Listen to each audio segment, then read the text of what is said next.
my loves. Welcome or welcome back to Chemistry with Kismet Tarot. I'm Monica, the Kismet Chemist. If you're new to my channel, welcome. Welcome to the family. It's an honor to have you. If you are returning, welcome back. I have missed you. My loves, this reading, so the title might be a little bit confusing. It is a present past life's wisdom. So I want to tap into a past life, but at the same time, I wanted to tap into a past version of yourself in this lifetime. And that's really what inspired this reading. We are going to look at a past life and a past self in this life and how those two relate to one another and how they present themselves in this current time in your life. Each of the cards that you see here represent a different theme of your present past life. So that is essentially what's going on in your life right now, connected to a past life, connected to a past version of yourself. I get that it might be a little bit confusing because even when I try to explain it to myself or anybody else, it sounds kind of confusing, but it's kind of like a double layer of understanding for why there have been certain themes or situations repeating in your life. So we can go through repetitive themes. For instance, you can go through repetitive betrayal themes, or you could go through repetitive themes surrounding conflict with the mother, conflict with the father. Or we can go through repetitive themes surrounding material life, like money and financial stability, or surrounding our career. It's a number of different things that can influence us based off of past life experiences, but also it gives credit to the layer of the growth that you've had in this life to help you understand that it may still be impacting, but not in the same way as it was before you had that growth. So the first layer is the past life in which the theme was introduced. The second layer is a past version of yourself in this life in which that theme played out. And finally, how it's playing out now. I really hope that makes sense. If not, hopefully it will become clearer throughout the messages. I am going to put the timestamps in the description box so that if you guys want to just jump straight to it and see how the messages play out, by all means, please go ahead and check that out. If you like to do a little meditation, get connected to the reading, I am going to go ahead and put on some meditation music for you all, and I will see you at your piles.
Hello, pile one. If you chose the first card, the card Explorer, this is your message about your present past life and its wisdom for you. So I'm hoping, I'm still hoping that how I introduced the purpose of this reading and the format of this reading translates. If not, please pop your questions into the comment section and I will do my best to field as many of the questions as I can with as much clarity as I can. So before we get into the original message here, I do want to go over what these cards are. So these three are the tarot cards. Then we've got 2 oracle cards. This card signifies the past life in question. This is the past self, this life. The third card represents how it is present in your current life, as in right now in this moment. This key card is the theme from both lives that is carrying over. This is the shadow energy and the light energy. And when it comes to the shadow and the light energy, I wanted to leave it more open-ended so that spirit can flow through as it needs to for you. So let's start with the theme of this life. We've got the card Explorer, the number 14, and it says Traveler and Wanderer. So in a past life, this can indicate that you may have been a nomad or a wanderer. You could resonate with being Romani or Gypsy. You could resonate with being tribal in nature. Not all tribes were nomadic, but there were many nomadic tribes in the past. You may be Native American. You may be native to South America and feel kind of a resonance with that area. So with this Explorer, in this life, it can present itself in 2 ways. You can either have a very strong aversion to traveling, to exploring, to kind of going outside of your comfort zone and your norm. Or alternately, you can feel as though the only place that is actually home and actually grounded for you is when you're on the road, when you're traveling. With the card number 14, reducing down to a 5, this is a lot about that adventurous energy. But the 14 is that higher level of it. So it's adventure for the sake of healing, adventure for the sake of transmutation and understanding of, kind of core nature. More recently in my own life, in the past 3 years or so, I've really had an opportunity to explore outside of what I am used to. So I'm not going to say that I'm completely entirely provincial, but I am very provincial in nature. I grew up in a very, very rural, small town. And when I say small town, I do mean like 120 was the population when I was a kid, and that included farms outside of the town. 1 paved road, 1 stop sign, no stoplights, and you could never get in trouble, or rather, you could always get in trouble because you could never really get one over on your parents because every parent was your parent in that town. So in that way, I grew up very, very limited, but in my very limited scope, we were a very church-centered town. And this is not me promoting religion in any way, shape, or form. Please understand, when I talk about my childhood and things in that nature, a lot of the time, the things that I talk about have a lot of trauma surrounding it. This is one of those rare times where there's a story about my church growing up that isn't traumatic. So when I was growing up, my church partnered with a church in Nigeria. And there was a very young pastor at the church in Nigeria, and his name was Musa. And he came to my very, very small town to preach to our church and to connect with, the younger generation. And one of the things that he talked about was about the difference between growing up American and growing up Nigerian. And he talked about how he was amazed that so many kids had stuffed animals and they had blankets and they had all these toys. And he said, I never had a stuffed animal. it just was not something I ever had. And I was so moved by his sermon, and I was, I think, 7 at the time, that I went directly home and I picked out 2 of my favorite stuffed animals. They were ones that my grandmother on my father's side made for me before she passed, which was just a few months before I was born. So I never got to meet her, but I did have some very important toys from her, 2 of them being stuffed animals, that I felt it was important to pass on to him. So I brought them back and I gave them to him at the church. And it was the first time I had ever seen a grown man cry.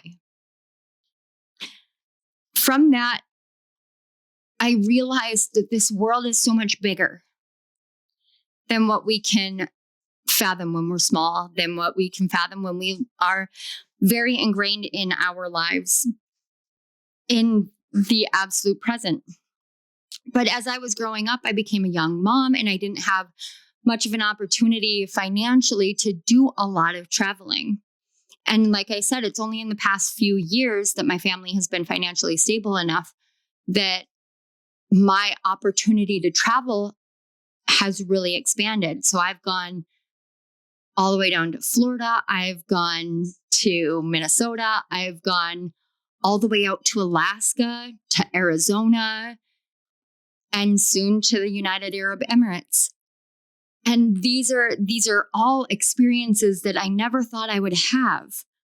But the more that I embrace that explorer, adventurous life, the more I realize that I'm able to heal by learning about so much more in the world. And that really is the energy that I pick up from this card, is this understanding that sometimes we are wandering souls and it can feel like we're just adrift in this world. But what you don't realize when you're one of those wandering souls is that the people that you come across, the people that are ingrained in the lives that they have, that don't do what you do, those are the people that benefit the most from you being a wanderer, from you exploring this world, because you take that exploration and you bring it with you everywhere you go. And you open up new avenues of understanding and realization and living for everybody around you every time that you interact. And for those of you who fear exploration or adventure or travel, sometimes it is facing those fears that really changes things. Even if it's just learning to go outside of your normal route to work or your normal route to school or your normal route to the grocery store. Take a left turn instead of a right turn and see where the road leads you. You start realizing that there is safety in the adventure, in the exploration.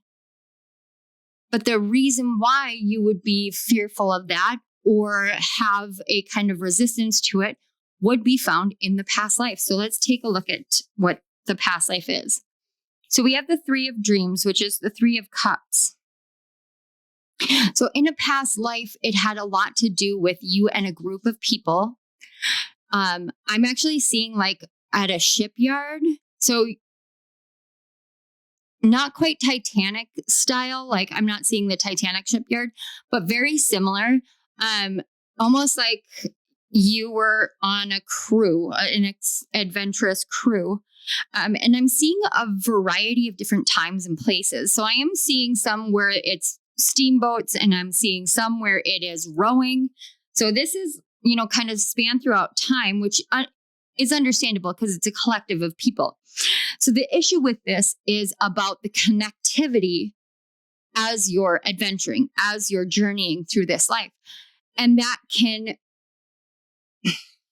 when we have these connections with other souls, we don't always incarnate together, but we still incarnate at the same time. And it's for our souls to really recognize the beacon that each one sends out to one another so that we can be reunited together. So for instance, my soul for sure knows that like my husband and I were meant to meet. We were meant to meet and come together in this life. And it hasn't been an easy journey by any any stretch of the imagination. It has not been an easy journey for him, nor I, nor us together. But we come from two vastly different places in this world. Like, he's from Ohio, I'm from North Dakota. I grew up kind of traveling and then being very, very like rural and localized. And he joined the military, and, you know, he had all of these different adventures going here and going there. And I never really went anywhere. And so we came together later in life, but it's because we were meant to, because we were souls that had incarnated before together, and we were meant to come together. Other times I have found that the only time that I find members of my soul family are when I am traveling outside of where I live. So we come into this life and we seek these souls. So some of you may have for those of you who resonate with having a resistance to traveling, you may have a resistance to traveling because you have no need to on a soul level, because you and your soulmates and soul family decided to incarnate in a very small area together and be in that area. And if you feel as though, like, I'm very fulfilled with my life and I don't feel as though I need to expand beyond it in the way that, you know, going and traveling the world would give me, there are still other ways to expand beyond it. And if you have that knowingness, that would be what this life is telling you, what your past life playing out currently is telling you, is that it's because you've incarnated with the people. So let's see about how some of this has played out in your past during this lifetime. We have the Ace of Dreams. Oh my gosh. Look at that. It literally has a ship on it. It has a sailboat on it, like a big sailboat, like a big one, and a North Star. So in this lifetime, it has kind of played out in the sense of this newfound joy, newfound wonder, newfound love. And we can look at love in a variety of different ways. Normally with the Ace of Cups, I get that feeling of like love with another person. But in this case, with the Ace of Dreams, I'm actually feeling it more along the lines of love of your situation, love of life in general. It's like you have realized that as long as I move from my heart, I find everything I'm meant to. I find adventure in the everyday. And that's really beautiful. So let's find out how it's present in your life now. We have the Ace of Roots. Okay, 2 aces. This is big deal. Like this is like it's like a soul revival is what I'm getting. Like like a soul revival. Like your soul has in the past had all of these friends around you. But once you started living from your heart, that's when you started setting down your roots. And so in this life, it's present by helping you understand what seeds to plant in your life. So for me, I'm in an adventure phase in my life. That's just the phase I'm in. So I really enjoy traveling, but I also really enjoy my roots. I enjoy coming home. I get along with my neighbors and I joke along with them, and I love my friends and everything like that. And I love my home, but I get to go and explore this world on a different scale. And so what this Ace of Roots is really saying is it's in this current moment, this understanding of living from the heart makes you an adventurer no matter how you do it. So it's about what you want to plant the seeds of. So for me, I'm planting the seeds of an adventurous life right now versus how I was, say, 5-10 years ago, where I was planting seeds of foundation, of groundedness, of community, of home, of stability. That's what I wanted back then. And now I am ready to spread my wings more and more. As my kids grow and go out into the world, I find that I am more pulled to the world. So what is it that you are feeling called to doing in the scope of adventure, in the scope of exploration? That's really what your guides are talking to you about. So let's see how it plays out in the shadow. We have resonance. I love this. God, such a beautiful card. You know what? I'm going to move it closer for you guys to just check it out because it's so gorgeous. So what I'm getting from this is sometimes we can mistake the shadow fears for resonance as though, you know, I resonate with, I need to be adventurous, when really your soul is like, no, let's really set down some roots. Or you can feel as though you're resonating with going off or not, rather you resonate with like setting down roots and stabilizing your life and your family and what have you. When your soul is like, no, it's time to spread our wings. We must fly. We must fly further and freer than what we are here. So in the shadows, you can struggle with resonance and discernment. When we struggle with these things, we find ourselves in dissonance more than anything, but we don't necessarily recognize the dissonance because if you listen to music, dissonance is still an important part of any musical piece that has dynamism at its core or in its nature. So when I say it has dissonance, it means that there is always one part of it that is one, like it's on a flat key or a sharp key, or it creates this beautiful dynamic in sound, where on its own it would sound, I guess, weird, strange, but together with the resonant harmonies and melodies and all blended together, that dissonance makes that piece stand out even more. So in the shadow, you may feel as though you're listening to something resonantly when really it's dissonant.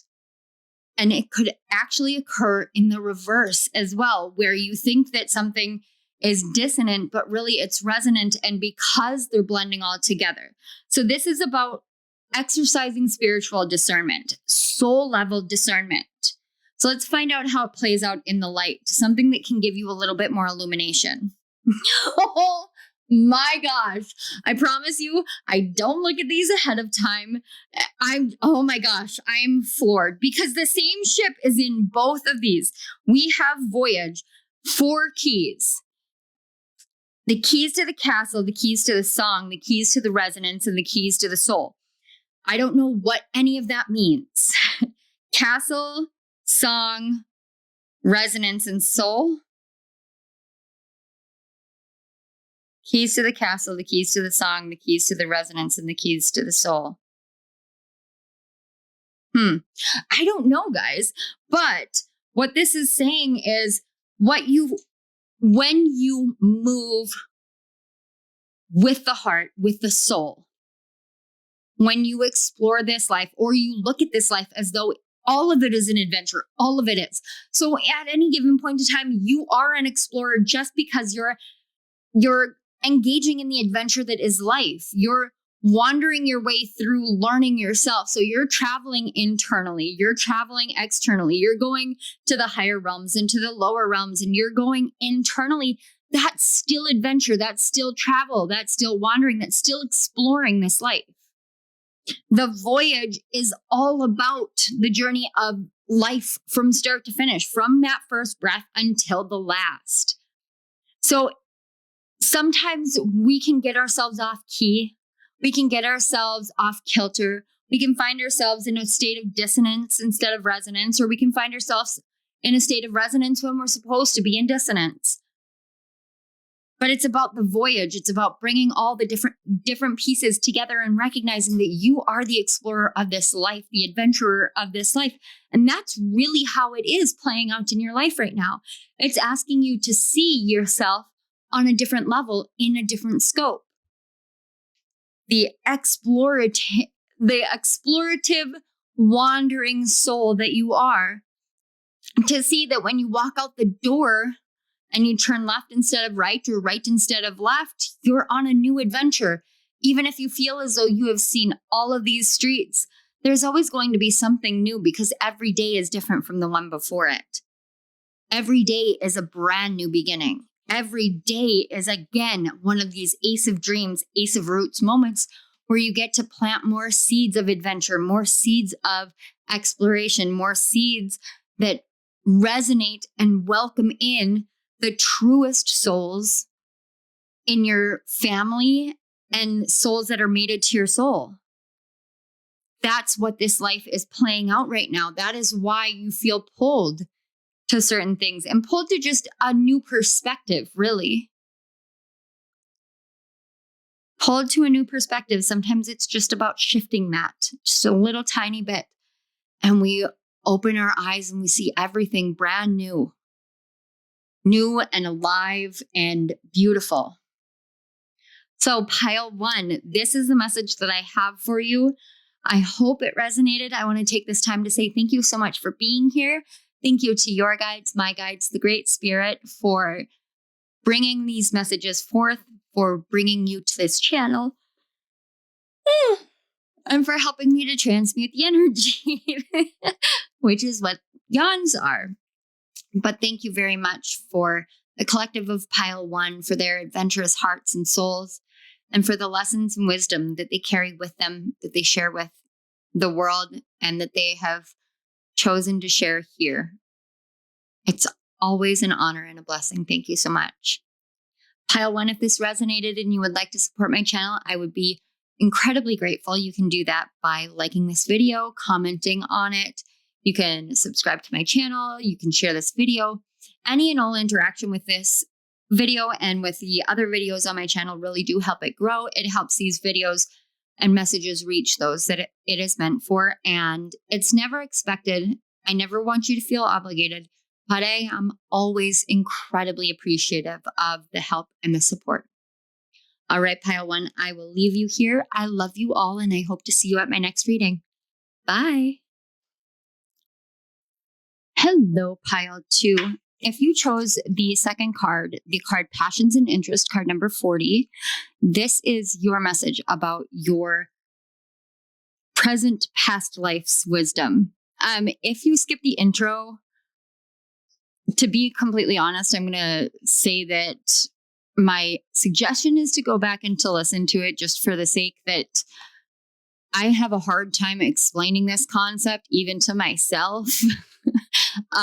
So Spirit showed me this concept, and the closest way that I can explain it is it's a past life that has similar themes currently, but it also has a lot of connectivity to a past version of yourself in this life, which is why we have the cards as they are. So I actually did make sure to set down what all the cards are for in this particular reading for you guys to see. So we've got the 3 tarot cards, which are these 3 cards here are the 3 tarot cards. And we have the past life. So it's the card that indicates the past life, your past self in this life that is related to that past life, as well as the theme from both lives and how it's playing out in your present moment. And then we have the shadows of the situation at hand, as well as aspects of light in the situation at hand, or theme rather. And if you guys can hear my dogs barking, that would be because there's someone walking by. So give me just a moment. Okay, pile 2. Well, I'm back, even though it's like literally 1 second to the other for you guys. I did have to pause it, let my dogs out. Then FedEx got here after somebody walked by the house. And they actually brought me something that is very curious to arrive at the time that I start filming your pile.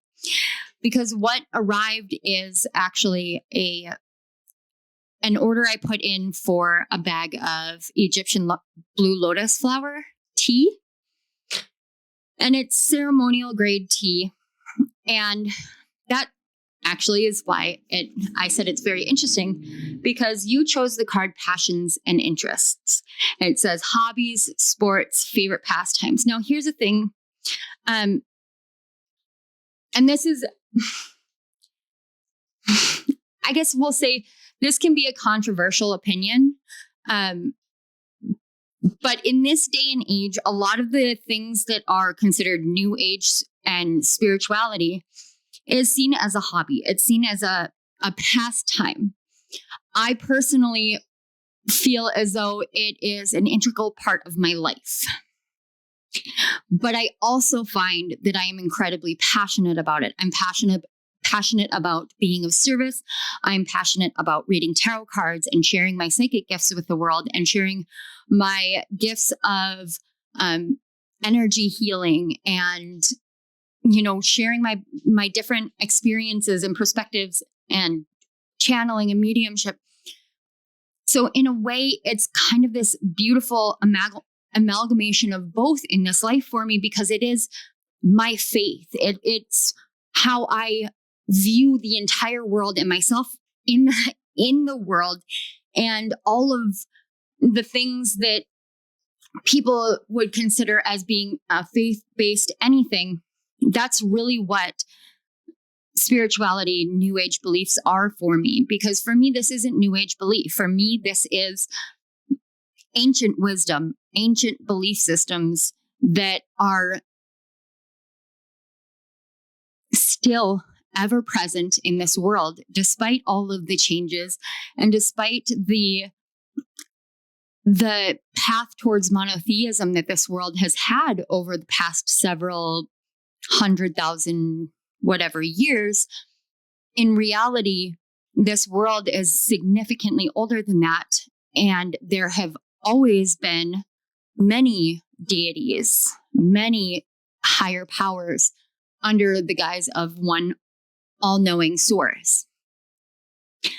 So the reason why I find it so interesting, because this tea is something that I wanted to try out myself. It has a lot of, there are a lot of different people who have weighed in on its help with psychic gifts, its help with anxiety and sleep patterns and all of these different things. And for me, it just feels like a part of me that I have known forever. But I also personally just really love tea. I love exploring different types of tea. I love trying different types. And I'm the kind of person who really does, I prefer my tea to just be what I steep. I don't put honey or milk or sugar in it. Every now and then, I will add a little bit of lemon, but very rarely. I very much like to be able to taste the natural purity of tea. It is something that I am interested in to find out how it works in my system, but also how it tastes and how I can combine it with another type of tea to see how it works. Like I want to combine it with, say, like, I think it's butterfly tea, like blue butterfly tea, I think is what it's called. And just kind of see how it helps, because I go through phases where I dream very vividly and then I don't dream a whole lot at all. And I'm in a non-dreaming phase, and I feel I don't get as much rest when I don't. And again, I almost feel like your energy is kind of like, it's like playing around this idea of things. Oh, okay, that makes sense. Okay, so what I'm doing in explaining all of this, my husband, when I talk to him about certain things, like I've made a decision for myself, and I will talk to him about the decision that I've made. In the past, when I would do things like that, I would be doing it in order to kind of justify me doing certain things or engaging in certain things or purchasing certain things because of my past relationships. And now it's more like, oh, I've made this decision and I want to share it with you. But he often says, you don't have to justify it to me. There are times in our lives when we feel passionate about something that we also carry this feeling of shame about for whatever reason. And so we feel like we have to over explain and over justify ourselves in engaging in it. So a good example of that Spirit is showing me to kind of help bridge between what I'm trying to say and your experiences. When I had we'll say my second really big spiritual awakening, because I had one back in 2011. But circumstances didn't play out for me to really dive into it the way that I have now. Oops. But in 2020, I quit drinking and I started really like evaluating my life, really looking at my life and my life choices and ways that I was allowing other people to impact me. And I started engaging in different thought patterns than I ever had before. And I really went through this big, major spiritual awakening during that time. And then I came across YouTube tarot readings. And I had a tarot deck, and I had that tarot deck since I think summer of 2017, I believe it was. Where a friend of my husband's and mine, she gave it to me as a gift, but I had never opened it until the fall of 2019. And then it was about a year later, just shy of a year later, that I had my big major spiritual awakening. And so I hadn't really ever engaged in this stuff. However, when I was a kid, I was really intensely drawn to this stuff. And during a book fair, there was Titania's fortune cards being sold at the book fair, and I bought it secretly. I didn't tell my mom about it because I grew up very Christian. I grew up in a Lutheran household, going to church every Sunday, going to, confirmation classes and Sunday school, and going to Bible camp in the summertime, and going on these Bible camp retreats during the school year, and all of these things that I would do. And so I was very involved in the Christian church, in the Lutheran Christian church. And I knew, fortune cards and reading fortunes and witchcraft and things like that were really taboo. They were really bad, not acceptable. So I hid them from my mom. And when she found them, she was afraid that the devil was going to come at me. And I ended up having to go and have these long conversations with my pastor where basically, he tried to exorcise me a couple of times. And it was just this kind of mess of a thing. And I now have that deck. And I'm sitting here reading these cards. So that shame is from this life, but it's also from past lives, because I know based off of my ancestry from the family that I was born into, especially on my father's side, particularly on my father's side, I can trace my lineage all the way back to Salem Village, or what is now Danvers, Massachusetts, but where the Salem witch trials took place. And I have family that was kind of on both sides of the trials, as do many people who are descendant from that time, because there are so many mixed families during that. So I have a lot of family who were accused. I have family who were the ones that were hung, and I have family who were the accusers. And so in my past lives, I have those memories. In my ancestry, I have those memories. So we can feel as though we need to hide certain aspects of the things that we love, our passions and our interests. We can feel as though we need to kind of shy away from them and hide away from them, or hide them away from the world, or hyperanalyze or hyper explain them as though we feel as though we need to justify them. And that comes from these wounds that we can carry in past lives. Alternately, another thing that this card talks about is that oftentimes as we incarnate and reincarnate and so on and so forth, we have a multitude of lives. When we really, truly on a soul level have a passion for something, like I do with tarot cards and oracle cards, or, what is considered new age or ancient practices, that resonance only tends to get stronger in subsequent lives. We tend to excel at certain things very naturally and not know why. It's because our souls recognize it. And so there are pieces of our lives that when we incarnate and reincarnate, we can struggle with a lot. And you see that a lot in careers where you can have this kind of adverse reaction to a certain career because you have a past life wounding surrounding it. But when it comes to our passions and interests, our aspirational, forays, it's in those areas that we tend to find the most commonality and common themes throughout lives of joy, of enjoyment, of satisfaction. And those are in place, what I'm getting right now, those are in place in certain incarnations. We come across these things. So for instance, say that you really love painting and it's not something that you really got into as a kid, but all of a sudden as an adult, you find that you have an affinity for painting and you just are very naturally talented with it. And it brings you great joy. There's no heaviness. There's no trauma connected. There's just an enjoyment of the moment and the experience and the engagement of this. And it's almost as though it's something that you've been doing your whole life. Well, it's something that you've been doing your whole soul's life kind of thing.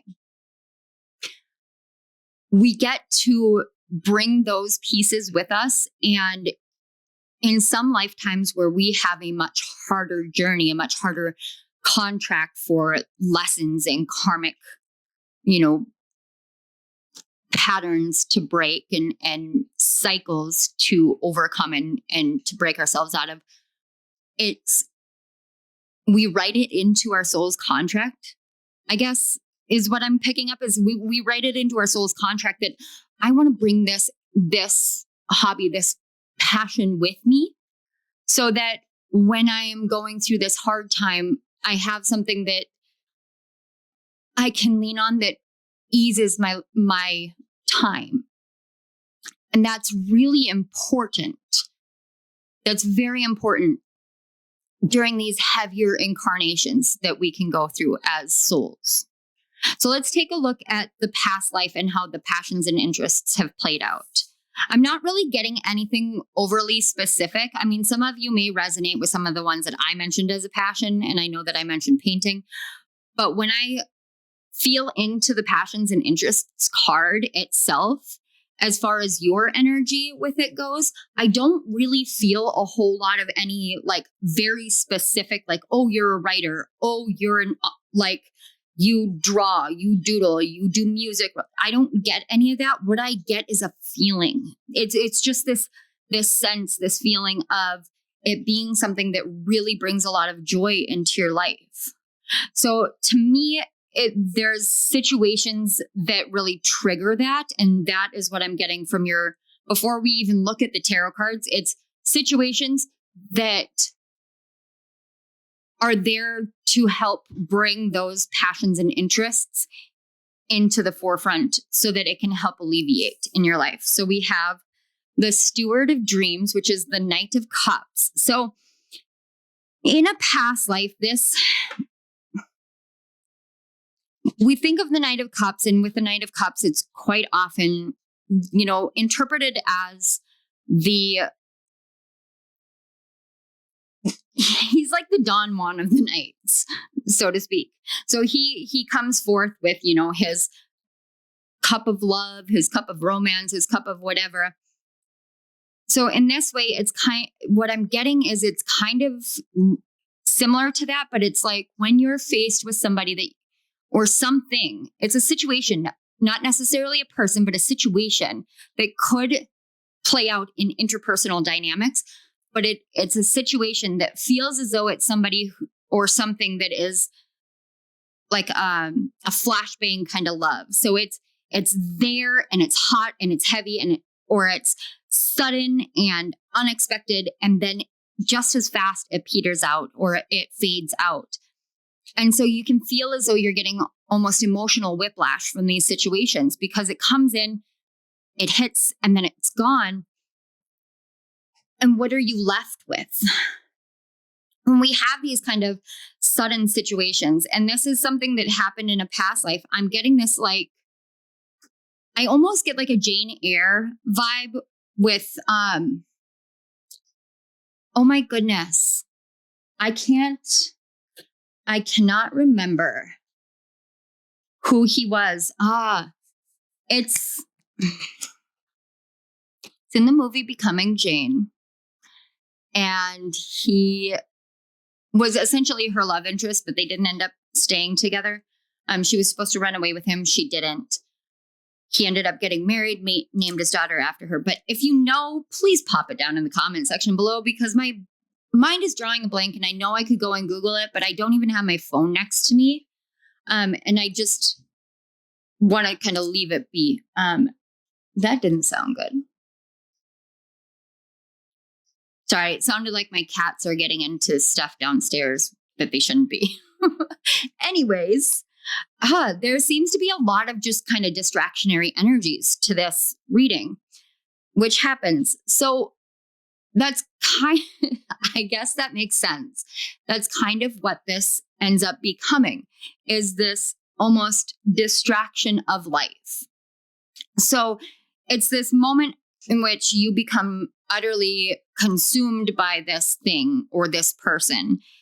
And in a past life, it was somebody who came in and they were really offering you something that seemed like it was going to be the end all be all joy. But in reality, it ended up leaving you feeling a little bit trapped, is what I'm getting. So in this past life, in order to navigate through that feeling of being trapped, now I'm getting like Beauty and the Beast vibes. So like you were trapped in a scenario, in a situation that you weren't expecting with somebody that you really didn't care for. But I'm not getting that it turned into anything romantic. I'm just getting it kind of like just being held captive almost by something that you really thought was right for your heart. To navigate through those times, you had certain passions and interests that helped you to feel that aliveness in the midst of it. So let's find out your past self in this life and how it's played out. So you have the Eight of Light or the Eight of Wands. Okay, that makes sense. So for some of you, this is something where it's made you just know instinctively, this is where I want to go, or this is what I want to do, or this is what I need to engage in. And then you'll go and just rapidly engage in it and change things in your life very quickly, but always for a point of betterment. It's like you're moving and hitting new heights, but it's not heights that you're like actively reaching for. So you're not like, oh, I'm going to go and excel in this. No, you're just like, I feel that change is upon me and I must go and make said change. And in doing so, you do that very rapidly. Alternately, this could be, oh, I'm getting a cautionary. Okay, so this has been happening with my readings where Spirit's like, I'm going to make you uncomfortable, Monica. And I'm like, okay, that's fine. I'm coming back. Put me out of my comfort zone. Sometimes we have to learn lessons in life, things that our soul has already learned, but that we haven't necessarily learned in this lifetime. So my example that Spirit's giving me to share with you is when I met my first husband, who is now my ex-husband. We met midway through January, and by Valentine's Day, we were engaged. And before the end of June that year, we were married. And we stayed married for 8 years, but it was not a good 8 years of marriage. So I rushed into something because I felt very unstable in my life, because I felt like I had made a lot of decisions like on the fly. I felt like I had made a lot of these like Knight of Cups decisions that just kept messing up. And so I was like, well, this has to be the right one. And it definitely wasn't. And I learned from that to really slow down. But through that, I cultivated a lot of things that really did bring me solace during the times of conflict. So that's kind of that Eight of Light has that kind of duality energy in which it could have played out in it really could have played out in both ways for you in this life, each one of you. It doesn't have to be like one or the other. It could have been both. But it is about the decisions that we make and when we really throw ourselves into decisions. And that's really what I'm getting here. So let's find out how it's currently playing out. Ooh, I love this. We have the Spirit of Light, or the King of Wands. So at this point in time, what's happening is you're learning from the experiences, both from the past life where it was, a kind of heart-centered knee-jerk reaction, if that makes sense, where you're just running headfirst into something because that's what your heart feels like is being promised to you, or someone is promising, or something is promising you something that your heart truly desires. And because of that, you have that automatic reaction or instinct, rather, in this lifetime to really go and engage in something, to just run headfirst into it, to just dive into it. But as we develop those things and as we continue going through those situations, and we really do get into our passions and interests in order to realize the things that we just are, we genuinely excel at, we're genuinely very good at it.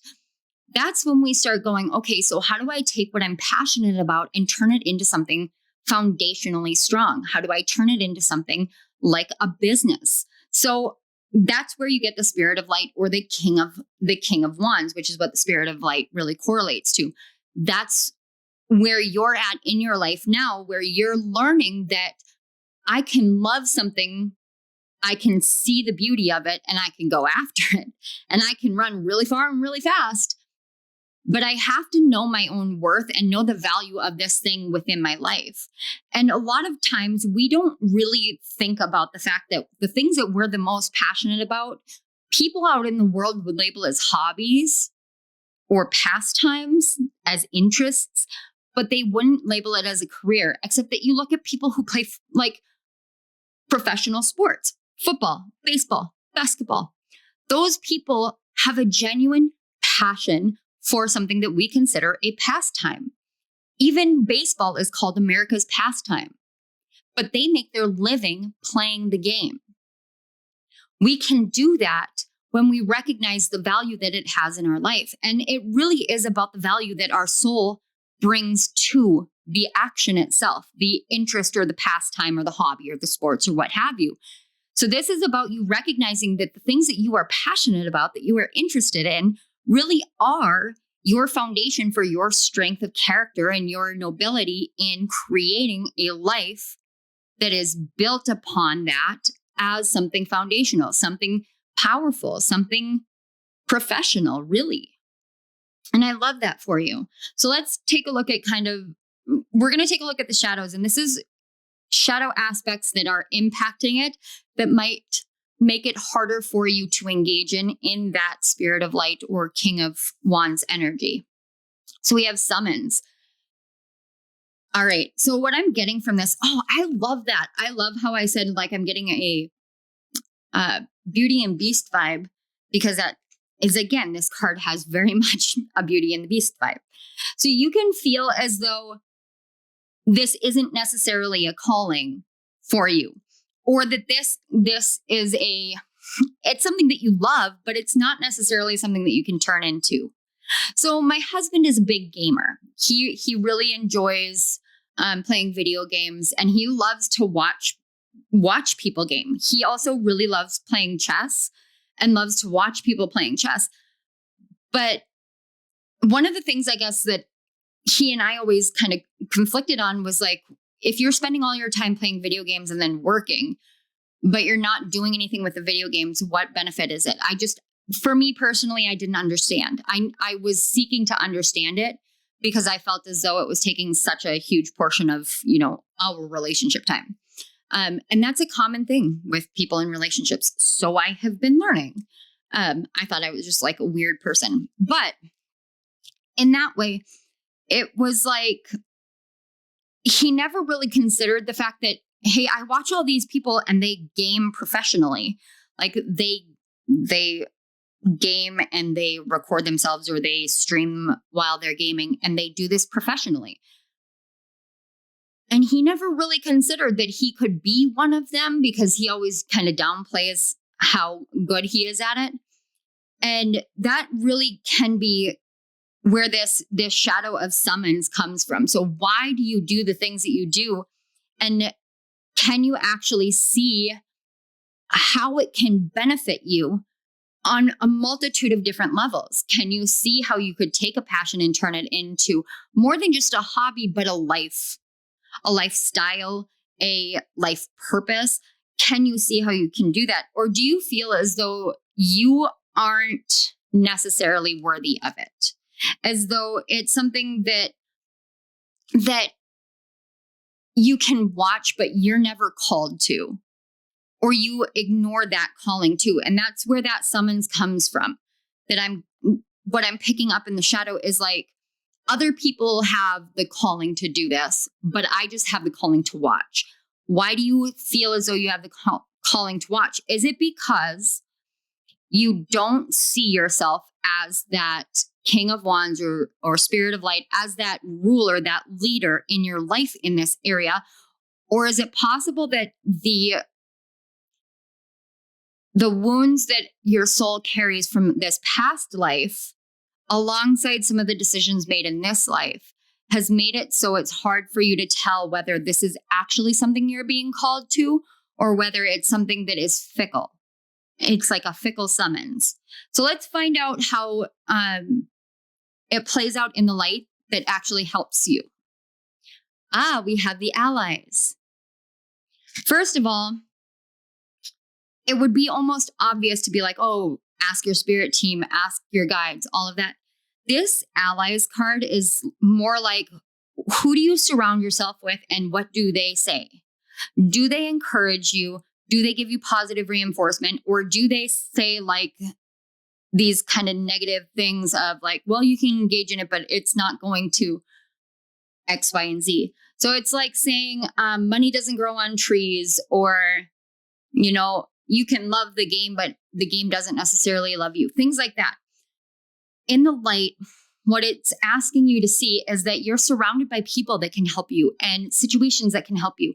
But you have to see yourself as being this leader in your life, this person who is designed spiritually on a soul level. You're designed to be able to achieve your dreams. So when a calling comes in, a summons comes in, you're not alone and you're not going to be deceived by something fickle. That was an experience of another lifetime. And in this lifetime, you're the one that has to decide which direction you're going to go and trust in that direction. And it can be a challenge. It really can. I'm sitting here and I'm back filming, but I took almost 2 full years off from this because I struggled so much with believing in myself in this way.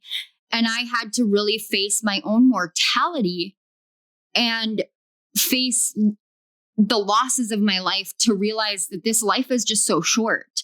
So why run away from the things that bring us joy? Why run away from the things that bring us passion, that we excel at, that make life worth living? And that's really what the allies is there for, is what do you have surrounding you that help you with that? That's how you remain in this spirit of light energy. And that is when you trust the direction that you're going and you trust yourself to just go after it. Sometimes that is all it takes, is that first initial kickoff of the blocks in a race of life to be like, oh, I excel at this. This is really my specialty. I'm great with this. Weird. Wow. Okay. I think that's where I'm supposed to end. The reason why I said weird is because all of a sudden from behind me, so I have a window like right here, or kind of like back here, which is why there's always some issue with lighting, because I'm still trying to navigate how to get it proper. And then I film it multiple times during the day. Right now it's like 2:00 in the afternoon, but I have my wooden blinds open and the little thing that you twist. I don't know what it's called. Twist them to like close and open the blinds. And I just saw 33:22 on the clock. The thing that you twisting and open and close the blinds with just all of a sudden started like bouncing on my window. Weird, very strange, very cool, because there are no animals, no wind, nothing. It just did it suddenly. So yeah, guys, pile 2.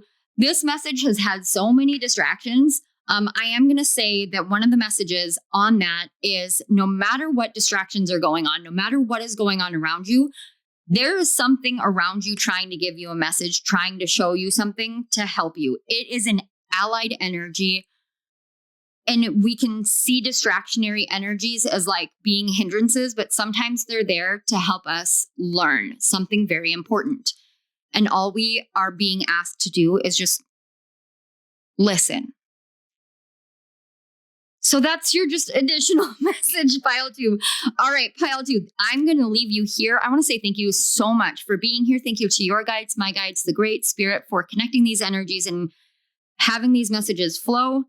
Thank you so much for the collective pile 2 spirit. This has been incredible and very unexpected, but very, very welcome. Thank you for helping me understand how their message can be helped by my lessons and my life. It's always an honor, always a blessing. So thank you. Pile 2, if this resonated and you would like to support my channel, I would be tremendously grateful. Ways that you can do that are by liking the video. You can comment in the comment section below. You can share the video on social media. You can subscribe to the channel. Any and all interactions with my videos and my channel really do help it grow, but it's not just about helping it grow and helping me succeed. It's also helping these messages reach those that it's meant for. That's really my purpose here and what I hope that we can do together. So I will leave you here, pile 2. I sincerely hope that you found understanding through this message, and I hope to see you at my next reading. I love you all. Bye. Hello, pile 3. If you chose the third card, the card Personal Power, which is number 34, and it says Strength and Determination on it, this is your message from your present past life's wisdom. And I've been opening every pile pretty similarly so far. If you didn't watch the full intro, I actually kind of advise you to go back and just listen to the part where I talk about kind of the purpose of this reading. Because even though I explain it, I always feel like I'm not explaining it entirely accurately, or at least in the way that my brain is able to understand it. So there are times where I get these inspirations for readings, and it makes total sense to my brain. But then when my brain is trying to translate it into words that I can explain to another person, my brain is like, this doesn't make as much sense to other people as it does to me. This is one of those times where it kind of feels that way because there are several layers to this one. But if not, I do have the intention for what these cards are that I'm going to go over with you. So we have this key card here that you chose, and the key card is the theme from both lives that we'll be discussing. Now, these are your tarot cards. The first tarot card is a card that represents your past life. The middle card is your past self in this lifetime. So it's a past version of yourself, one that you have likely grown out of or have developed into a more dynamic version of yourself. And the final card is how this theme is present in your life right now, what wisdom it's providing you, helping you understand. And then we have the shadows and the light down here with the oracle cards. And those are, they kind of vary per pile that I've noticed. And this tends to happen in my readings if you're new here, where once we get into the message, when I'm channeling it, I will, in generalities, get what the intention of these are or how they play into the message so far to help you understand a little bit more. On a grander scale, when we're looking at shadows and light, we're looking at parts of ourselves that we repress and parts of ourselves that we may not necessarily see, but the rest of the world does. And that's interesting. I've never actually thought about our light aspects in that scale or that scope. It's almost like, it almost feels like it should be something very obvious to us, and it's very obvious to other people in our lives, but it comes to us in the form of like compliments that other people see and recognize and tell us, but we don't necessarily see it through their lens.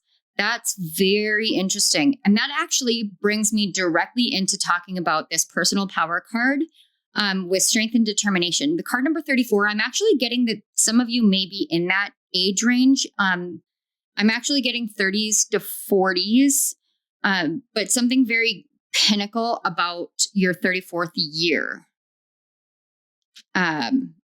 Whether it's you've already had that year or that year is coming up in your life, possibly.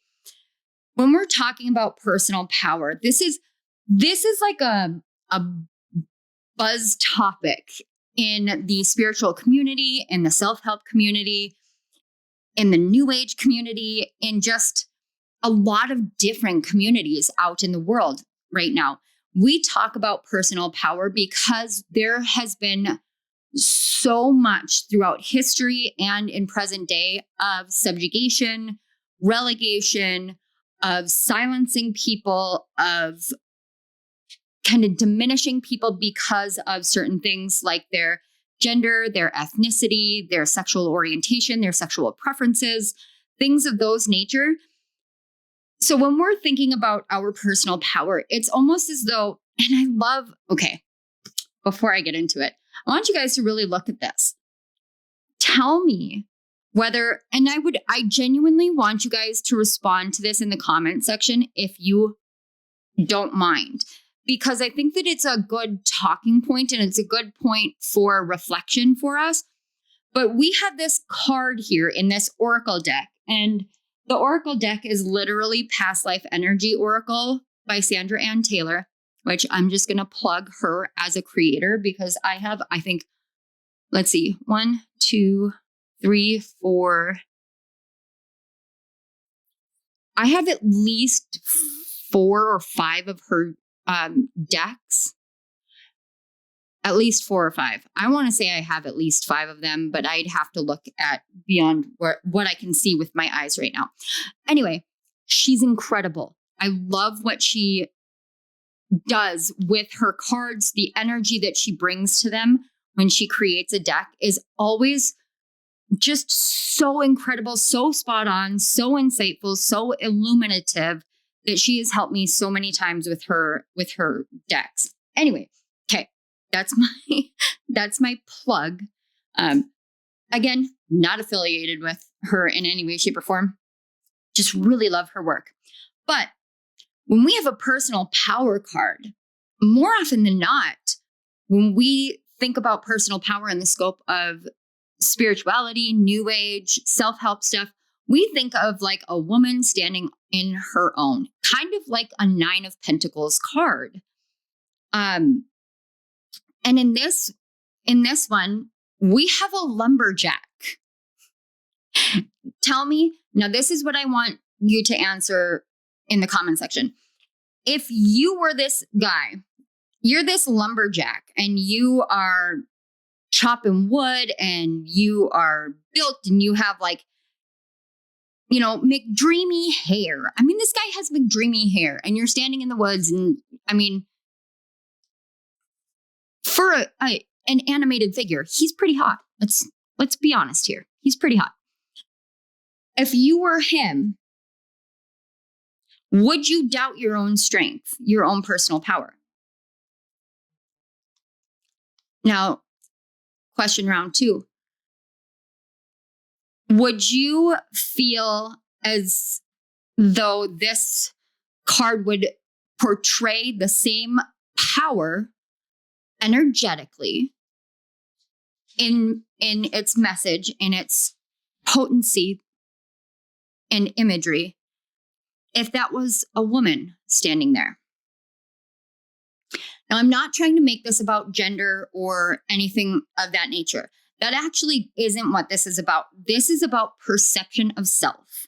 So when we're looking at a card and we are trying to tap into the energy in a personal scope, so this is about personal power. So you're tapping into this energy, you're drawn to this energy because it says something about your own personal power.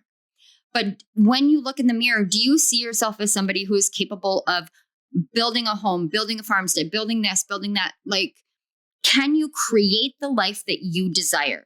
Do you have the strength to overcome any and every challenge that life may face you with, or you may find yourself faced with in life? Sorry, my wording is kind of off today. I don't know what it is. But in terms of personal power, when we're looking at something to inspire us, we're going to want something that really resonates deeply with us. If you look at this card, do you see yourself as the figure in the card? What if I told you that spirit sees you in that light, in this way? Spirit, your guides, even people in your life see you as this impenetrable force in your life. You create your life with such determination. You embody such strength and resilience. You embody personal power in this life, but you may not see it. Just like the light aspect is something that you may not see, but the rest of the world sees. Do you see this part of yourself? And what is it that this card would need to show? Or what would it need to present itself as for you to feel as though you recognize yourself in it, rather than you're here seeking a part of yourself that you want to have, or almost like a desire, but it's kind of like a part of your soul is saying, no, you contain this within yourself, but you don't necessarily see it for yourself.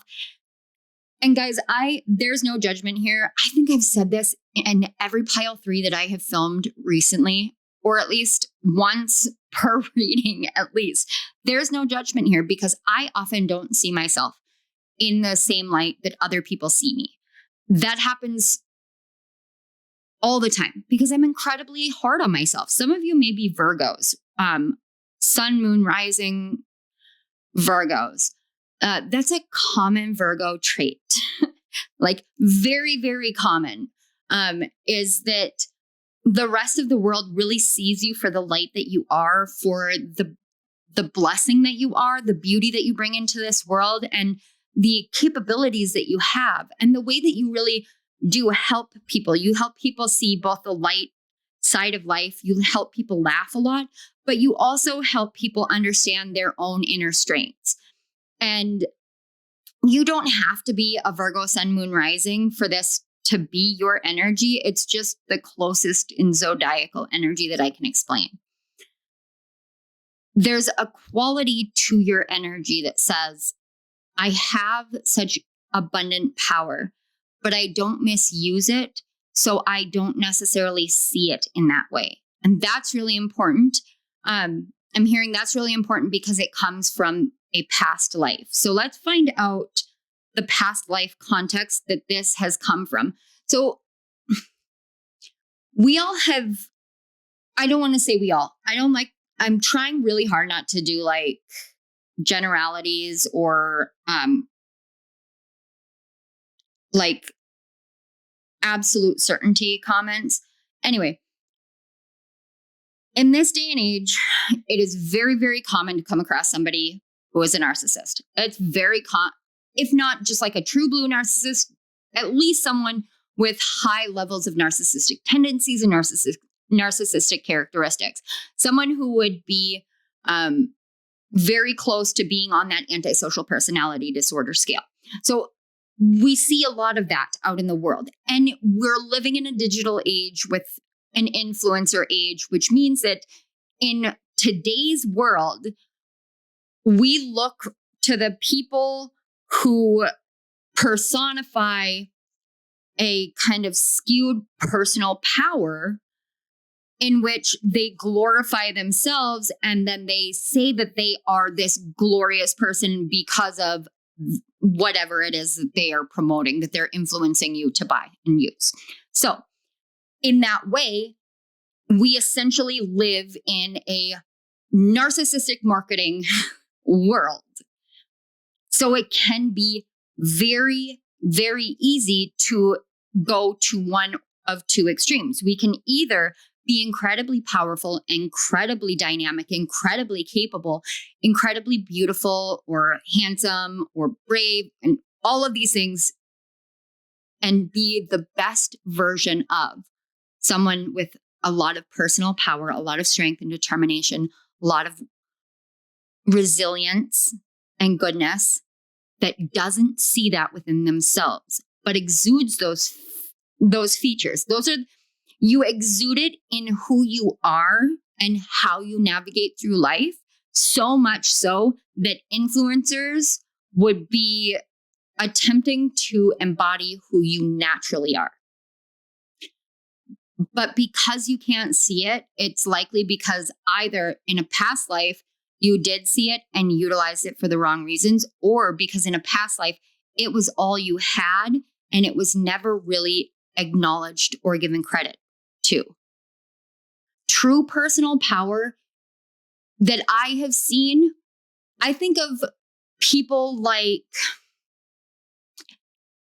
Alyssa from Celtic Fairy Tarot, Sarah from Into the Wild, Andy from 13 Moon Tarot, Lexi from Lexi the Leo. I think of people like that who don't sit there and be like, I'm this glorious person. I'm amazing. I'm incredible. You should be more like me. But instead they say, I'm human. I'm flawed. I have these weaknesses. I have these traumas. I've navigated my way through this, and I'm here to help you, because it's a calling that any one of us in the profession that we're in, this helping profession that we're in, that's what we're here to do. I have a lot of people say a lot of positive things about me, but I have a hard time seeing the positive things about myself. That would be my Virgo energy, because I'm like, yeah, but I'm a perfectionist by nature, and I've had a lot of trauma that surrounds me having to justify my own existence. And when you go through that, you have a really hard time seeing your personal power. For your energy, pile 3, for the collective of pile 3, for your energy, what I'm getting is that in a past life, you embodied this, but it's almost like you were knocked down because of it. So let's take a look. I swear I don't see these cards ahead of time. I had no freaking clue. We have the hanged human or the hanged man. So in this way, this is literally the hanged man in traditional Rider-Waite tarot has a figure hanging upside down. And we could talk about Odin, but I actually am being drawn to something different. So I don't know how many of you know about the show Bones. It was on in the early 2000s for I think 8 or 9 seasons. And it's based off of a book series that was set in Montreal. And it's this forensic anthropologist, and she works with the FBI. So the TV show is set in DC, not in Montreal, but in DC. She works with the FBI to help solve cases that other people wouldn't normally be able to solve because of decomposition, because of the nature of the death and whatever that has made it incredibly difficult to identify the body. She helps do reconstruction, facial reconstruction. She helps reconstruct what happened to the person based off of what their bones tell her. That's why they call it Bones. There is an episode, and it is, I think, season 4 or 5. I'm a huge fan of the show, but I hit a wall when they killed one of my favorite characters, and I have had such a hard emotional time getting beyond that character's death for whatever reason. So I haven't finished the full thing. But I remember this episode. It has always stuck with me. And when I first started reading tarot, the hanged man, every time I would look at that, I would remember that episode. So there is an episode where she had, Bones had turned down her partner's like confession of love at that point in time. And then she was they were investigating a case of a body that was found in the roots of a tree, but the tree had been knocked over, so the roots were exposed. And her sleep schedule got flipped upside down. So she would sleep during the day and she'd be awake at night. And as she was investigating this death, she started recognizing a lot of resonances between her life and the life of the person who had died. And at the end of that episode, it was like her whole life flipped upside down, and she finally realized everything that she had been running from in her life. And there was a quote, or there was a conversation in there that she was talking to the security guard, and he said, it takes 3 days for your life to go from upside down to right itself, essentially. So it was every night they would sit and talk, but it took 3 days for her to do that. And every time I think about that episode, I think about the Hanged Man now and how similar those are, because sometimes our life gets flipped upside down and we have no say in it. So when our life gets flipped upside down, it's like everything that we thought we knew is taken away. It's stripped from us. And especially when we talk about the hanged human or the hanged man, in tarot, we're talking about a divine pause in our life, a divine shakeup in our life. So in this past life, everything that you thought you knew, so anything that you would have perceived as personal power, as your strength and your determination, would have been utterly shattered because it would have been flipped upside down. And from that state of inversion, that's where we look at Odin. Odin, who willingly hung himself upside down from the Yggdrasil tree. I always struggle with that word. The tree of life in Norse mythology. And he hung himself there for, I believe it was 9 days, in order to receive the wisdom of the runes. And that's the thing here. When we're in this state and we're flipped upside down and we have to look at things in a completely oppositional way.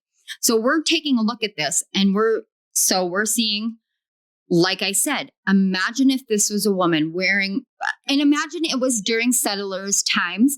So she's wearing, the full pilgrims dresses and everything like that.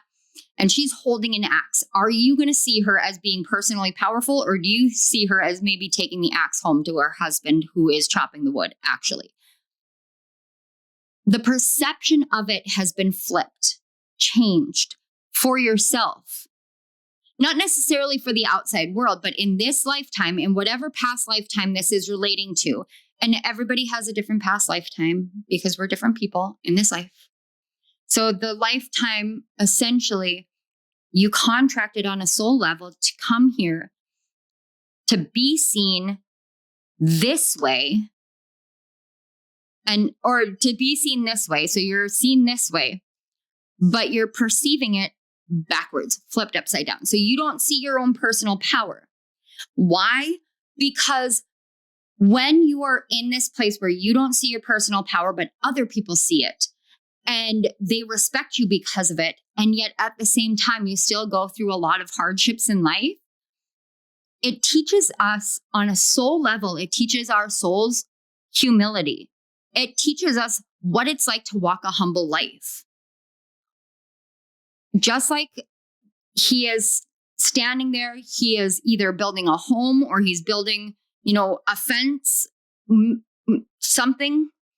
What he's doing is a very humble thing. He's creating his space by hand. He's not paying somebody to do it, and he doesn't have anything by which he can do any kind of specific measurements. There's no technology. It's just him and his skills.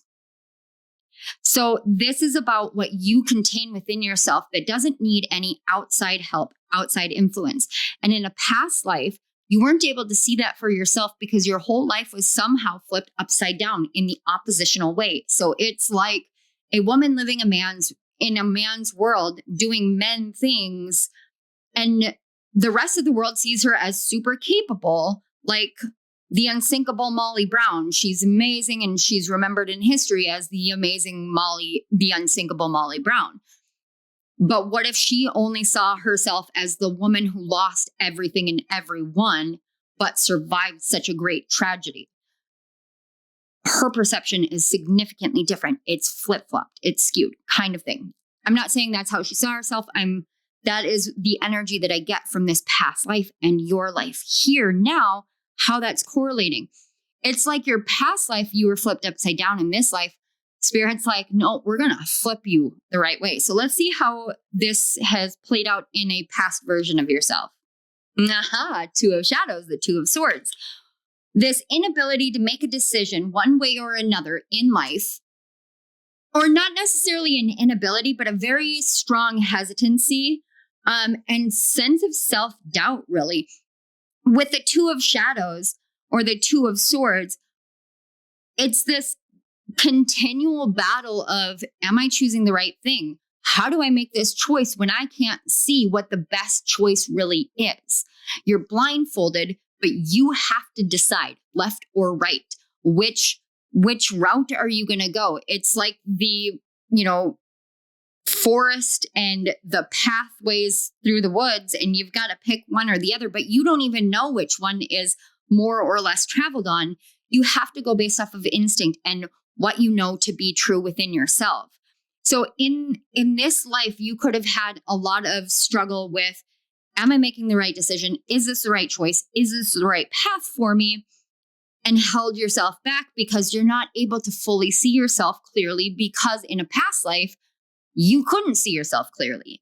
And it was done for a very powerfully spiritual reason. So let's find out how this is playing out in your present moment. We have the Six of Dreams. So ruminating on the past. When we ruminate on the past, it can do us a lot of good or it can do us a lot of harm. In this way, in this card, in this reading in particular, right now, you're looking back at different choices that you've made, different situations in your life, things that have impacted you throughout your journey. And it's almost like the divine is putting you in this hanged man state, but without flipping you upside down. So now you're able to see a lot more clearly who you are, what you've done, what you've overcome, what you have faced. And you're able to start seeing that real true pattern of how much strength, determination, bravery, courage that you have, how much personal power you actually have inside yourself, and that you have exuded and shown throughout your life. And you've done it in a way that is very, very low key, because so often when you have had to make a choice, there hasn't been a clear cut right versus wrong or true path versus false path, things like that. But when we're in this hanged man state, if we live a life in this hanged man state, as you have pile 3, we live a life in which everything is backwards from what we perceive it as and what we engage with it as. So now when we're in this indecision, it's almost as though we have to challenge our own natural instincts to go with something that goes even deeper than that. We're going deeper than instincts. We're going all the way to intuition. Our instincts play a part in our life, but our intuition is our guidance. It's our light. So as it stands right now in your present life, this is about reviewing the past. It's about looking back to things that you have found joy in. Looking back to the times where you have struggled to make a decision one way or another, and then recognized that when you made the decision, it has benefited your life. No one could have told me as I sat down contemplating whether I was going to stay in my first marriage or not, that to decide that would be one of the strongest points of my life. One of the times that I'd look back and be like, I cannot believe I survived that I cannot believe that I stood in my own personal power and said, this isn't right. Your infidelity isn't right. I don't want to be a part of this anymore. We need to, go our separate ways. There was no good choice in that. Staying wasn't a good choice. Leaving wasn't a good choice. There just wasn't a good choice in that. But I took one of those not good choices and turned it into what my life is now.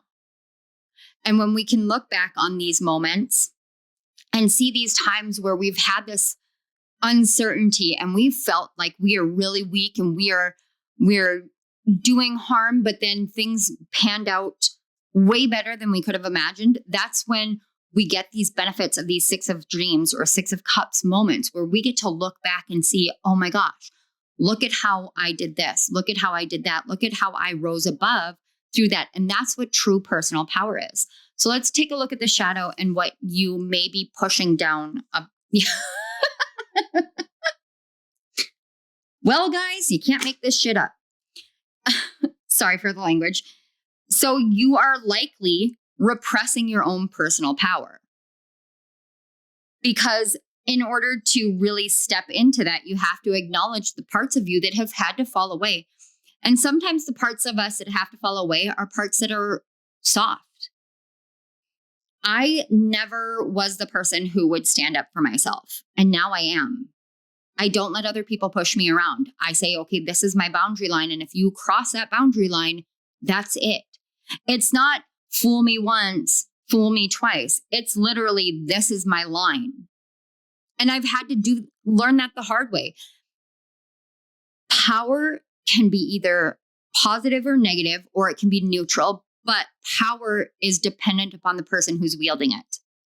So when we want to repress our own personal power, it's likely because there is some sort of skewed perception, or you just simply don't see that you really are truly that strong of a person. You really have overcome far more than you think that you have, or that you give yourself credit for, especially if you are in a situation in which someone else is trying to take the credit or give the credit to somebody else. And that happens. I've been there. I've experienced it far too many times. Recognizing your own power is important, but recognizing that you're not the only one who has power is also important, because that's where that humility comes in. That's what it means to be humble in the face of power. That's what it means to own oneself and one's own personal power without lording it over another unfairly. So let's look at the light and what you don't necessarily see about yourself. We have the shattered place, or what you do see about yourself. In this sense, what you don't necessarily understand is that no matter how much you feel as though you have been broken down by life, or life is like you've been broken down by another person or by a situation or what have you, it's in the shattered place that you have the most power, that you are the most powerful. Why? Because you have such strong determination. When we crack under pressure, when we break ourselves open, when we feel like we have this hole in our hearts, it's there that the light comes in. I want to say that's a Rumi quote. Don't quote me on that. I cannot remember for sure who said it, and I think it's been said multiple times. But when we feel as though we have been broken and beaten by life, we are just utterly shattered. That is when we are capable of seeing the kaleidoscope image of what we can be and what we truly are. That's when we can take all of these hurt moments and put them together, build ourselves back up, because we have that strength and determination. So while you may see yourself as broken or shattered, or you may see parts of your life in that way, what other people see of you is that that's where your truest strength lies. That's where your truest goodness lies. That's where your truest kindness exists. Because that empathy that you have from all of the things that you have struggled with is where your greatest power exists and where the world sees it. And today, Spirit wants you to see it for yourself. Indecision and impermanence and false perceptions and people lording power over you, or you pushing down your power because you're afraid of how you might use it, or you're afraid that to step into it means that you might be broken again. We can sit and ruminate on the past, but it's important to remember that the past exists only in memory. It doesn't exist in the world as it is now because it isn't present. It is past. And so who you are now is based off of what you decide, who you choose to be. What was shattered opens you up to the reality, the truth, the power that you hold. And it's okay for you to choose to be that way. It's about how you see it, what your perspective is. Today, what I can tell you, Pile 3, is you have a strength that is awe-inspiring. That you've lived many lives that have been some of the most challenging lives that any soul can go through. And to be as humble as you are, and I can feel it in your energy. To be as humble as you are is a miracle in and of itself. I don't see any part of you as being broken in a bad way. I see cracks as though someone has tried to break you, but your strength has made you resilient. And those cracks make you beautiful. Wow. Okay, Pile 3, this is the message that I have for you. I want to take this time to say thank you. First of all, thank you for being here. Thank you for sharing your energy with me. Thank you for your guides, my guides, and the Great Spirit for coming together and allowing these messages to flow through me so they can reach the collective of Pile 3. Thank you for the hearts and the souls that exist within the Pile collective of Pile 3. And thank you for allowing me to connect with them. It's been an honor and a blessing, truly. Thank you. Pile 3, if this resonated and you guys would like to support my channel, I would be ever so grateful. You can do that by commenting. You can like the video, share the video. You can subscribe to my channel, share my channel out. Any and all interaction with my channel does help it helps my numbers, the dynamics of, technology. It does help my channel grow. But more than that, it helps these messages reach the people that it's meant to. And that's what's most important to me. So if we can work together to help spread this love in a time where the whole world just seems to really need it, I would be ever so grateful for your strength and your power here today too. Pile 3, it's been an honor and a blessing. It's never expected, nor do I ever want you to feel obligated, but it is always appreciated when you are here and you interact and you help support me. I love you all, and I really hope I see you at my next reading. Bye. Hello, Pile 4. If you chose the 4th card, the card Archangel Haniel, number 15, this is your message about the wisdom from your present past life. And I've been saying this for all the piles. If you didn't listen to the intro about how this reading works, you might want to go back. I've been encouraging people to go back and listen to it, not because of what I feel like I should have. Oh my goodness. Okay. Anyway, I'm sorry, guys. It's not because I want you guys to go and give me more views or anything like that. It's simply because sometimes when I channel an idea, it makes perfect sense in my brain, but trying to get my mouth to give you that sense from my brain is a challenge. So this is about a past life, a past version of yourself in this life, and how those two things are impacting your present life. That's the best way I can explain it. These are the cards that we have on the table. The key card is the theme from both lives. And then we have 3 tarot cards that are here up on top. The first one here is the past life. Then it's the past self, this life, how it is present currently in this life. And then we're going to look at the shadows and the light that are impacting your life right now. Parts of your shadow that you may not realize still exist or still need some more dedicated attention, or I'm hearing acknowledgement of existence. And then parts of the light that simply want you to see it more clearly. Interesting. When I was shuffling yours, I had to be pretty specific about wanting only one card for how it's currently impacting your present life. So because I was being so particular, there may be other parts of this message in the other piles. Weird. And some of you may have been drawn to pile 3. I normally won't mention the pile if I'm picking up like another pile energy. But this one was far more specific for you guys. I'm going to grab my water bottle really quick.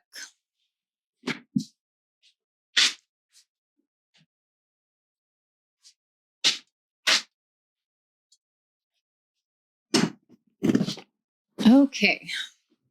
Sorry about that, guys. I'm on some medications for some issues with my rib cage, and it makes my mouth very, very dry. So if I have to pause for water this time, usually I don't have to when I'm in the mode, but just in case. Okay. So the core theme of this is about joy, gratitude, and intuition. And oh man, pile 4.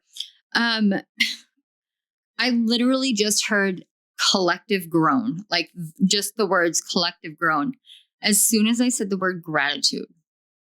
So here's the thing. I spent the last, since November of 2023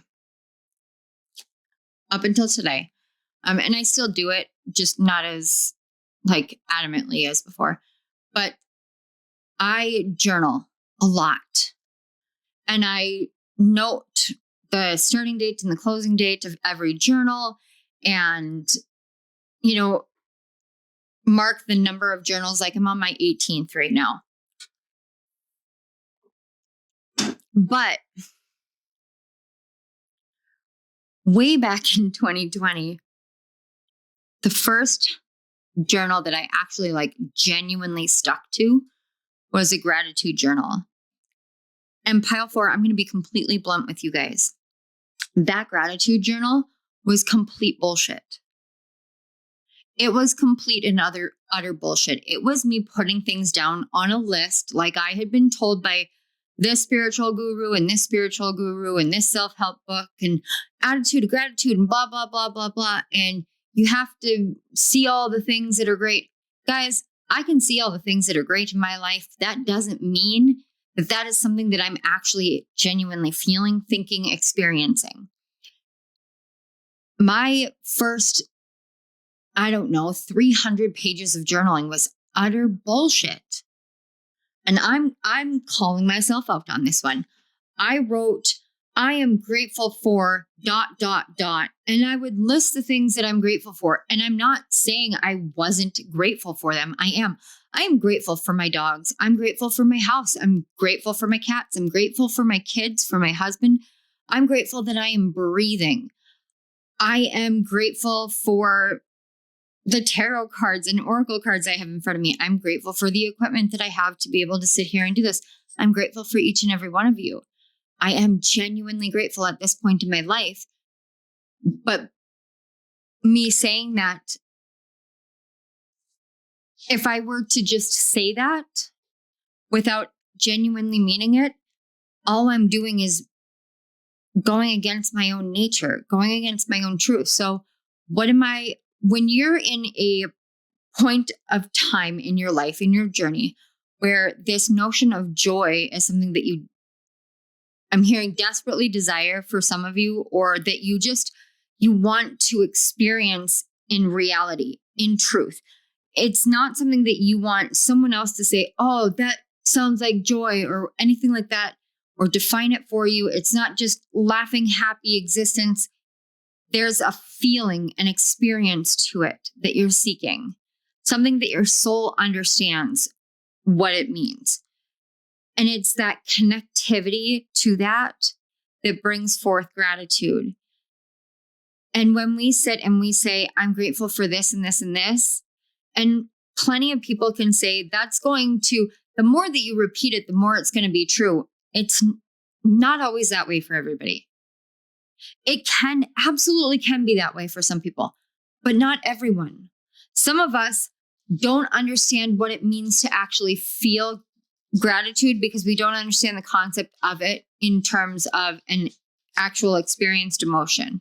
So I say that because some of us are like, well, be grateful for X, Y, and Z. And you hear that growing up, that is saying that your emotions make you ungrateful. Your emotions diminish whatever anybody else is doing and you're wrong for how you feel. When someone says, well, you should just be grateful you should just be grateful that I am here with you, or you should just be grateful that you were included. No, you shouldn't.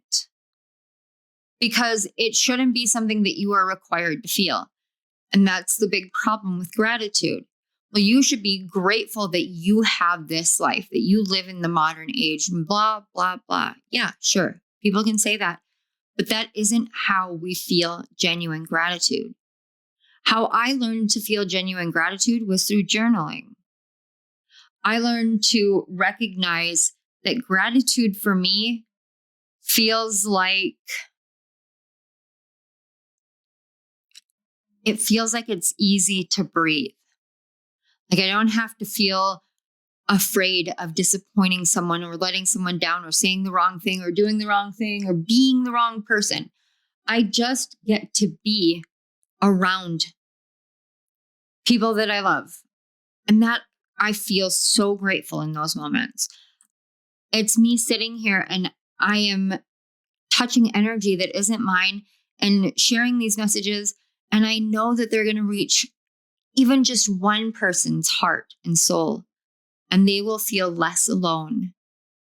They will feel less scared. They will feel more love. And I couldn't ask for anything more. It's so amazing. That is what gratitude feels like to me.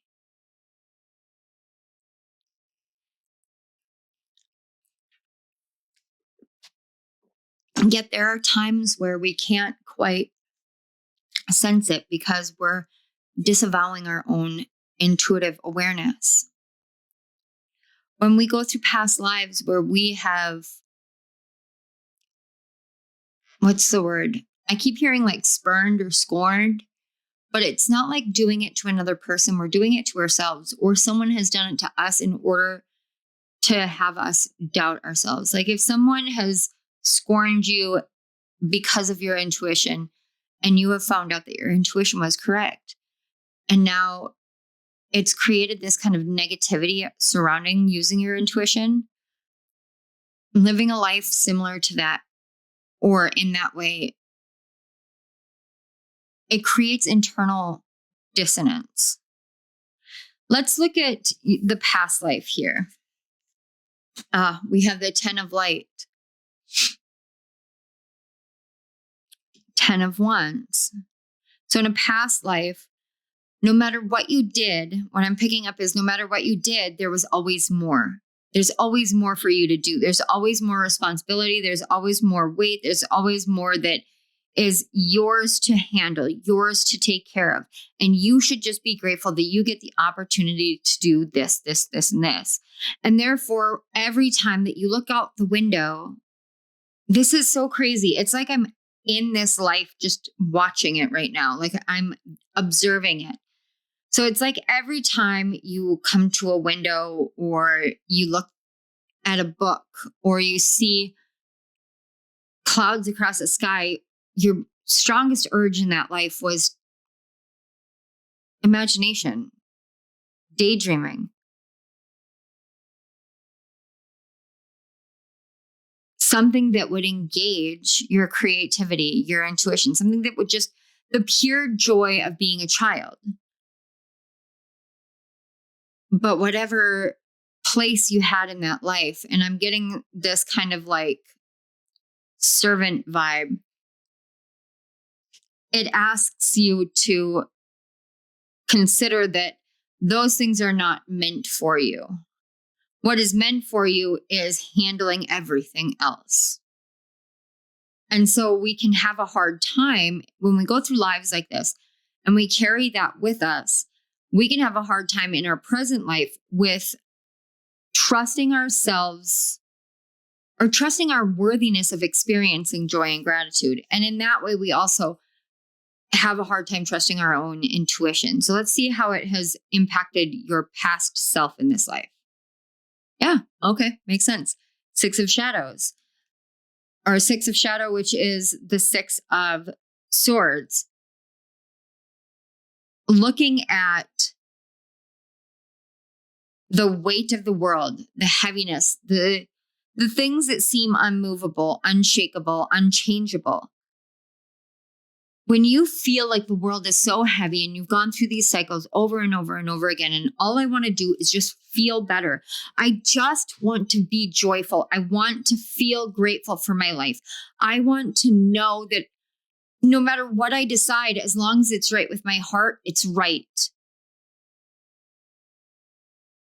And then I just keep hearing, but there's always that, there's more for me to handle. There's more for me to do. There's more. So in the past, it came in, and every time with the Six of Swords, this is a card, the Six of Shadows, it's a card about moving on, about healing, about recognizing the things that are in the past as being in the past. They're solidified. They are what they are, but they don't have to repeat themselves if we choose not to repeat it. But sometimes we can get stuck with the weightiness of those things. When you're looking at something and it is so heavy and so solid that you don't know how to move beyond it, it can still keep weighing on you every single day. For a lot of people, that's what loss is like. That's what grief is like. And so in the past, this past version of you, how this impacted is making it incredibly difficult to change your mindset, to change your perspective, to let yourself off the hook for trying to do everything for everyone all the time, because it's not always your job. It's not your responsibility to heal the world. It's your responsibility to heal yourself, because that is how you help the world. But we don't always see that, and we don't always realize that. And sometimes we can't even touch the part of ourselves that would show us what it would be like to be healed, because we've been carrying weight for so long. So let's see how it's impacting your present moment. We have the Sovereign of Light. This is the Queen of Wands. But look how tumultuous the skies are. You know what's crazy? Before I sat down, I was downloading the other piles so I could start editing. And I was going through my videos on my iPad, and I had a bunch of videos of our last storm that we had here. And there was also a picture of a lightning bolt hitting our local news station.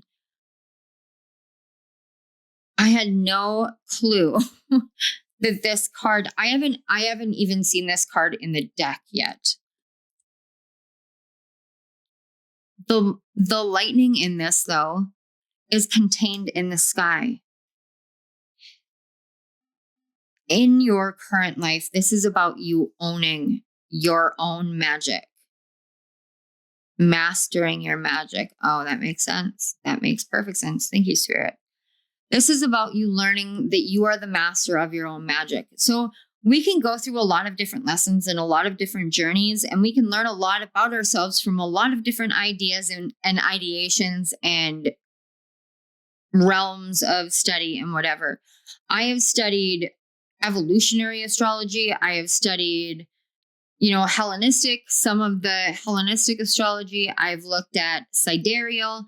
I have looked at Vedic. I have looked at heart and soul astrology, which is like a kind of personal assessment of evolutionary astrology from the creator. Like it's his personal views on, astrology through an evolutionary lens. I've looked at evolutionary astrology, applied astrology. Like a lot of my spring was spent studying applied astrology with Deborah Silverman. Every theory has similar themes. Every theory has different perceptions. The perspective that we choose to take away from that depends on each one of us. Now, if we're in our Queen of Wands energy, and that's really what you're called to, is this Queen of Wands energy here, pile 4. This is saying it's time for you to own the power of your mind, own the power of your psychic gifts, own the power of your intuition, because in that you will start to feel this alleviation from the weight of the past. That past life had its purpose. It had a purpose so that you would understand that you were able to walk your way through the hardest of times. That's what this 10 of light is. 10 of wands is that weight on your shoulders, on your back, that you have to carry through the desert at the peak of heat season, knowing that it's just you and that you have to survive because what you're carrying is your home, your roots, your foundation, your livelihood, your life. And that where you're going is where you will build. In this life, there are opportunities afforded to us to recognize when things are repeating, whether it's this life or multiple lives, so that we can say, okay, I'm ready to step further into my power. I'm ready to let go of this mindset in this way that really holds me back from feeling joy and gratitude as it truly is, from engaging with my intuition for its authenticity. So I am no longer going to be like, I should just be grateful for. No, I'm grateful because I exist. I'm grateful because I chose to exist. I am grateful because I know that my existence matters. And because of that, every day I get up out of bed and I breathe the air and I speak my truth and I live my life for myself and for my soul. I embody gratitude, joy, abundance. Archangel Haniel is the archangel of joy and gratitude and intuition, and she waits for us to connect when we choose to. Sometimes we don't understand that that's just another version of who we are. But you, pile 4, this is your power moment. This is your power time. This is the time where you recognize the magic that you have within you. So let's look at the shadows. We have immersion. This makes perfect sense. We can be afraid to really immerse ourselves in the thing that we are being called to. So if you're being called to witchcraft, you can be afraid to really immerse yourself in it. So you keep yourself separate. And it's just something that you just watch. With your intuition, if you allowed yourself to really become immersed with your intuition, let that be a continual factor in your life, a way of living your life. What couldn't you do? What holds you back from letting these things be the way your life is? Is it your belief system? Is it your fear? Is it something someone told you? Only you know the answer to it. And you can feel free to share it in the comments if you would like to. The more that we talk about these things openly and with a community that understands and loves one another, the more that we move forward collectively. So let's take a look at the light aspect. We have the mountaintop. This is literally the mountaintop is the sovereign of light. This is about you rising up to your power. That is what this whole thing is. It's getting out of the karmic cycles and recognizing that you have faced all of these challenges.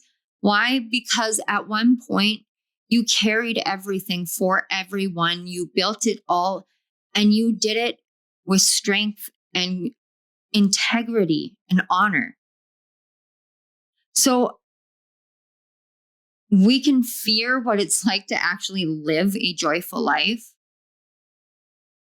but no one can define what it feels like to you. So what if you're already living joyfully because you enjoy everything about your life? What if you already live in a state of gratitude because you recognize that this life is a beautiful thing, that you are a beautiful soul and that your life matters every single day? If you're here, if you're listening to it, your life matters. Your life is why I am here right now.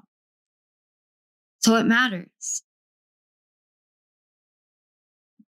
Every climb is a challenge, but it doesn't mean that we can't reach it. And when we stand in our power, when we stand in our authenticity, when we trust ourselves, when we allow ourselves to be immersed in all of the authenticity that we hold, good, bad, light, dark, shadows, blessings, all of it, that's when we stand sovereign. In times of darkness, call out to Archangel Haniel. Trust, wait, and watch for a small, glowing, like whitish, purplish ball of light. I just saw one, so that is what I'm getting. Pile 4, this is the message that I have for you. I pray and hope that this finds you exactly when it needs to, and that with this reading, you find your truth in how you feel about yourself in this life, the joy, the intuition. I pray that you recognize how important you are and how meaningful your life is.